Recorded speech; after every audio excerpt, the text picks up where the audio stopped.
ማንካውን የማይበላ አህያ ብቻ ነው። በድሮ ዘመን በረዶ በማያጣውና በተራሮች ሰንሰለቶች በታጠረው ሀገር ውስጥ ንጉሥ ሆኖ የሚኖር አንድ ሰው ነበረ።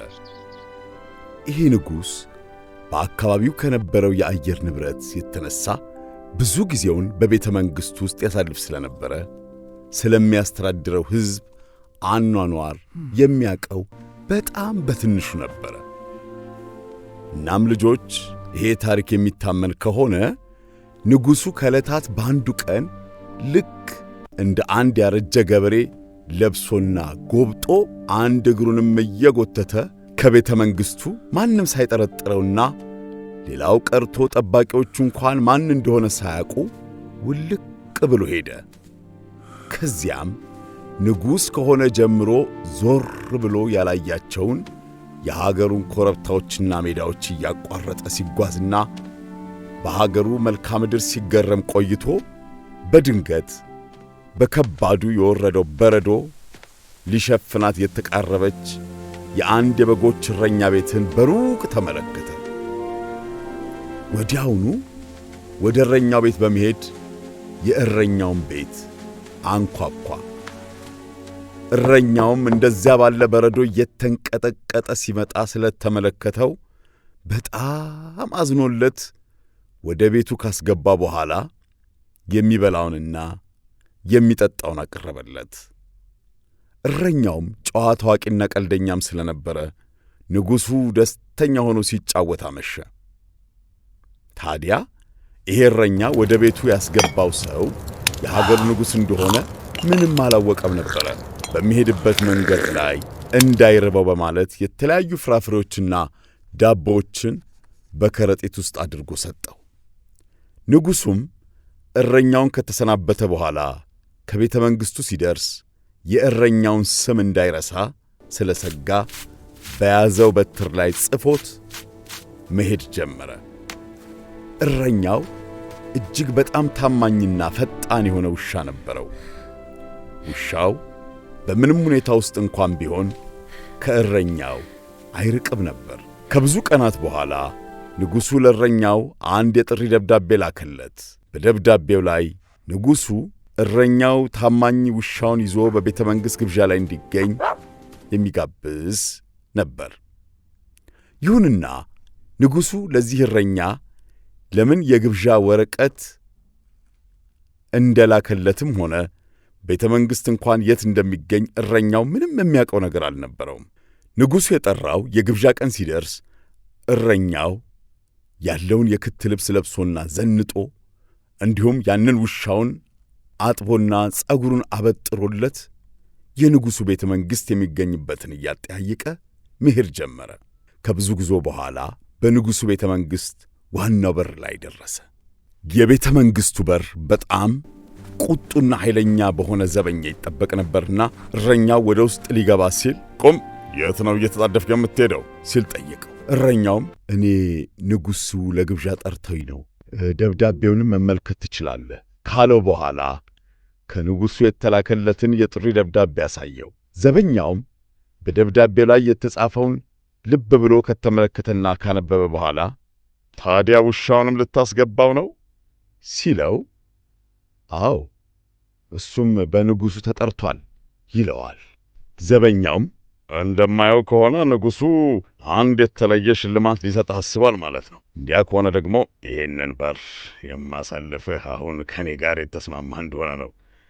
ከሚሰጥህ ሽልማት ላይ ግማሹን የምትሰጠኝ ከሆነ አንተንም ሆነ ውሻህን እንድትገባ አደርጋለሁ ይለዋል። እረኛውም ግድ የለም ጌታው፣ አታስብ፣ ከንጉሡ ሽልማት የማገኝ ከሆነ ግማሹን ሰጥሃለሁ ሲል ይመልስለታል። በዚህ ዘበኛውና እረኛው ከተስማሙ በኋላ እረኛው ወደ ቤተ መንግሥት ውስጥ ይገባል። እረኛው በቤተ መንግሥቱ ግቢ ውስጥ በሚገኙ የተለያዩ ቦታዎች ሲባዝንና ሲያጠያይቅ ቆይቶ መጨረሻ ላይ ንጉሡ ወደሚገኝበት ዋናውና ትልቁ አዳራሽ ይደርሳል።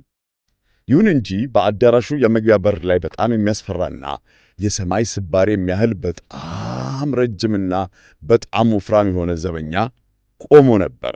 ገና እረኛው ወደ አዳራሹ መግቢያ እንደደረሰ ባለህበት ቆም፣ ይህ ለመግባት ነው እንደምትጣደፈው? በልበልበልበል ቆም ብያለሁ ይለዋል።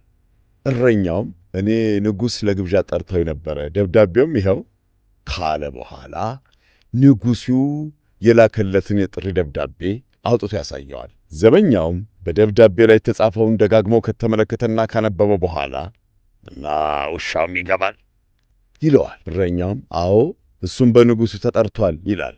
ዘበኛውም ወደ ኋላው ዞር ብሎ ሲመለከት ንጉሡ በጣም ዝነኛ ሰዎችና ባለሥልጣናት ሁሉ በአንድ ትልቅ ጠረጴዛ ዙሪያ ሰብስቧቸው ተመለከተ።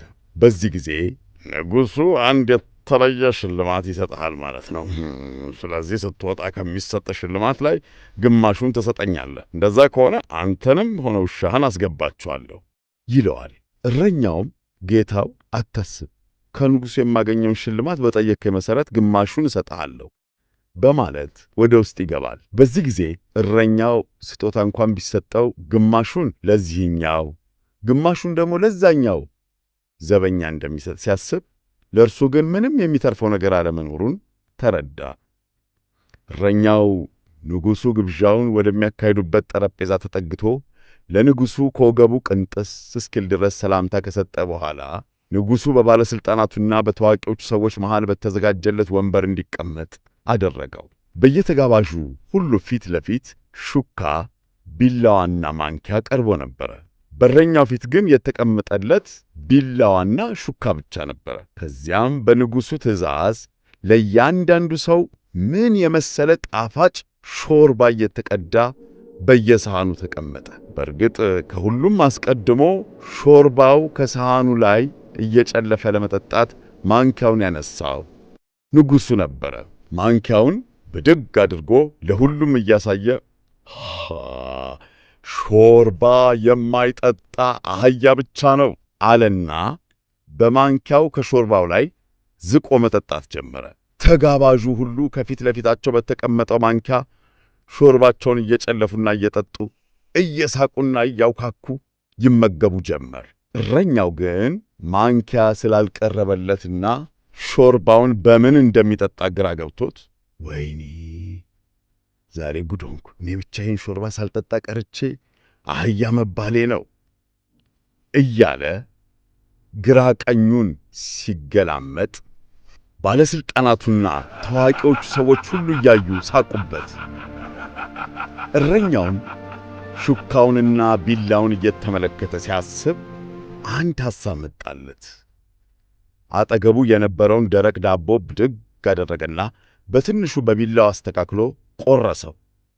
ከዚያም በውስጡ የነበረውን ቡጥ አውጥቶ ለውሻው ከሰጣት በኋላ ደረቁን ዳቦ እንደ ማንኪያ በማድረግ ከፊቱ የተቀመጠውን ሾርባ ይጠጣበት ጀመር። እንዲያውም ዳቦው ለአያያዝ ስለተመቸው ከሁሉ ቀድሞ ሾርባውን አጠናቀቀ። ከዚያም እንዲህ አለ፣ ንጉሣችን ሾርባ የማይጠጣ አህያ ብቻ ነው ብለዋል። እውነት ነው። እንዲያውም ሾርባውን የጠጣበትን ማንኪያ የማይበላም አህያ ብቻ ነው አለና ያንን ሾርባውን የጠጣበትን ደረቅ ዳቦ በአንድ ጊዜ ኩርሽም አድርጎ በላው። በዚህ ጊዜ እንዲያ ሲያጓጉ የነበሩ ሁሉ ክው ብለው ደንግጠው ማንኪያቸውን ይመለከቱ ጀመር። ወዲያውኑ ንጉሡ በእረኛው ብልጠት ተደንቆ መሳቅ ጀመረ። ከዚያ የነበረው ሰው ሁሉ ከልቡ ሳቅ። ያ ትልቅ ግብዣ ከተጠናቀቀ በኋላ ንጉሡ እረኛው የፈለገውን ነገር ሁሉ ሊሸልመው ተዘጋጀ። እረኛው ከንጉሡ ሊቀበል የፈለገው ስጦታ ግን ማንም ያላሰበው ነገር ነበረ። እጅግ የተከበሩ ንጉሥ ሆይ፣ እኔ እንዲሰጡኝ የምፈልገው የ80 ጅራፍ ግርፊያ ነው አለ። ንጉሡም በእረኛው ጥያቄ ተደናግጦ ደጉ እረኛ፣ እኔ እኮ የጋበዝኩ 80 ጊዜ እንድገርፍህ አይደለም። የቅድሙም ጨዋታ ስቀልድ እንጂ ለሌላ አይደለም። እንዲያውም እኮ መልሰህ በራሴ ቀልድ አስቀኸኛል። ሁላችንም ደስ ብሎናል። ይልቅ እንዲያው እባክህ ምን ልስጥህ? ምንድን ነው የምትፈልገው አለው። እረኛውም እንደ እውነቱ ከሆነ ከ80 ግርፋት በቀር ሌላ ስጦታ አልፈልግም አለ። ንጉሡ አሁንም እረኛው እየቀለደ እንደሆነ አስበው ለምን እንዲህ አይነቱን ጥያቄ መጠየቅ ፈለክ ይለዋል። እረኛውም ንጉሥ ሆይ ምክንያቱን ለማወቅ ከፈለጉ ወደዚህ ስገባ ዘበኞቹ አስቆመውኝ ወደ ውስጥ እንዳልገባ ከልክለውኝ ነበር። ሁለቱም ከሚሰጠኝ ላይ ግማሹን ካልሰጠኋቸው እንደማልገባ ስለነገሩኝ ቃል ገብቼላቸው ነበር። ስለዚህ 40ውን በገባሁት ቃል መሰረት እዚያ ላለው ቀሪውን ደግሞ 40 በበሩ አካባቢ ወዳለው ዘበኛ እሰጣለሁ ብዬ ነው አለ። እናም በዚህ መልኩ የእረኛው ስጦታ ለሁለቱ ሥርዓት ለማያውቁ አስቸጋሪ ዘበኞች ተከፋፈላቸውና 40 ጅራፋቸውን ቀመሱ ይባላል።